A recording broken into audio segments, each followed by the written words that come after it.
My name is usually Mike Andes, founder of Augusta Lawn Care. We have over 150 locations around the world. But today, my name is Dr. Diagnosis, because today we're looking at a real profit and loss statement, financial statement from Kingdom Landscaping, which was a recent turnaround that we did on the Mike Andes show. Literally made $0, not a single dollar. We actually need to get rid of customers. It just felt like everything was over. The alternative is that we keep losing money and the business goes out of business. But today we're gonna actually look at the numbers, break down what I looked for in the first few minutes of looking at these financials. A lot of times people ask me when I go in the turnaround, how did you know what to say to the owner to fix the business? Well, usually you can look at the numbers and they will tell you exactly what is wrong in the business and how you can fix it. So Dr. Diagnosis is gonna diagnose the problem and then prescribe what should be done to fix the numbers. So let's look at the numbers. First and foremost, I'm gonna look at two things.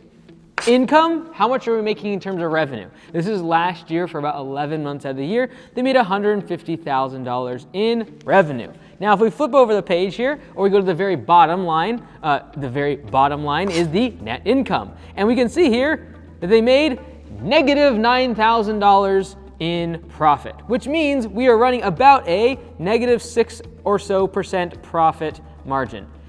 Never a good thing when you have a negative profit margin. So immediately I know that this business is bleeding cash. Now, is that always a bad thing? Not necessarily if two things are true. One, we are growing very quickly and all that cash is being pumped into growth. And number two, if we have plenty of cash in the bank to sustain these losses. So it's very normal, especially in your first year or two or three, to have a negative profit bottom line. But if you're not growing, and you don't have a lot of cash in the bank, i.e. on your balance sheet, we're gonna have a real big problem. And in this case, Kingdom Landscaping did not have a lot of cash in the bank.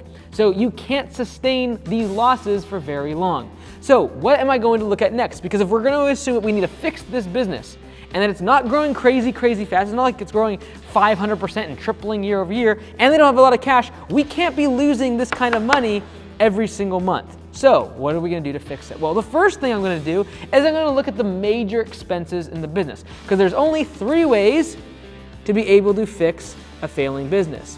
One, if you're gonna grow the business, we are going to increase the number of customers. The second way to be able to grow the business is increase the dollars per customer that we are getting. So this would be upselling existing customers, and instead of them only collecting $1,000 per year, you collect $2,000 or $3,000 by selling them more services or raising your prices. The third way to be able to fix a business that is unprofitable is going to be reduce expenses. So this can be making the business more efficient. This can be cutting out unnecessary admin costs, software costs, fuel costs, just massive inefficiencies in the business. This is how I fix a failing, or in this case, unprofitable business. So the first thing I'm gonna look for is, well, do we wanna grow the business? We can't grow the business because we don't have enough cash. In this case, Kingdom Landscaping needed cash. They did not have the money to keep sustaining these losses. So we actually are basically relegated to only one of these options, that is, we need to cut expenses and make the business more efficient. So then I'm looking for inefficiencies. The number one thing I'm gonna look for in a home service business is labor, because we sell labor, and most of the time, if you have inefficient labor, you will not have an efficient business and you will lose money. So what do? I go down here to payroll, and what I'm looking for is the fact that we spent $101,000 on payroll. Here's the problem with that number, is that is making up about 68% of all of our revenue. If you look at $151,000 compared to $101,000, literally 68% or so of the revenue is being spent on wages. News alert! If you're spending 68% of your revenue on just direct wages to your frontline team members, you will never make money in this industry, all right? In my opinion, this number has to be below 50%. You say, well, does that mean I gotta cut everyone's pay? No, it means they need to be more efficient, which hopefully means if we make them more efficient, we can take the business to $300,000 in annual revenue and yet still only pay about $100,000 in wages, which would then drive that number from 68% all the way to 33% if we were able to get $300,000 in revenue with still only $100,000 in actual wages. So this is an important number. You cannot be spending more than 50% of your revenue on direct cost of labor. The other thing that I see that's a little bit fishy here is the fact that when I look at the labor, he's doing it all under contract labor. So 88,000 of the 101,000 is contract labor, which tells me one of two things. Either A, he is doing a bunch of subcontracting and he's doing a 1099 to his employees. Or number two, that he's paying people under the table and not paying taxes, workers' compensation, etc. on those wages. So that would be something I would address with the owner separately, but overall, from a business perspective, the major problem in this business, I can guarantee, is that we are too inefficient.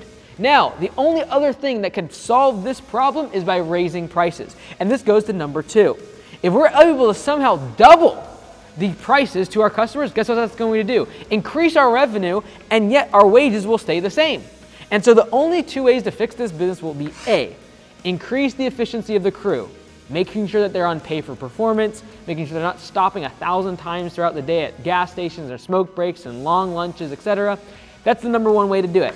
Number two is going to be raising prices to be able to increase our revenue without increasing our wages. By doing that, I'd be able to effectively drop this percentage and hopefully get it under 50%.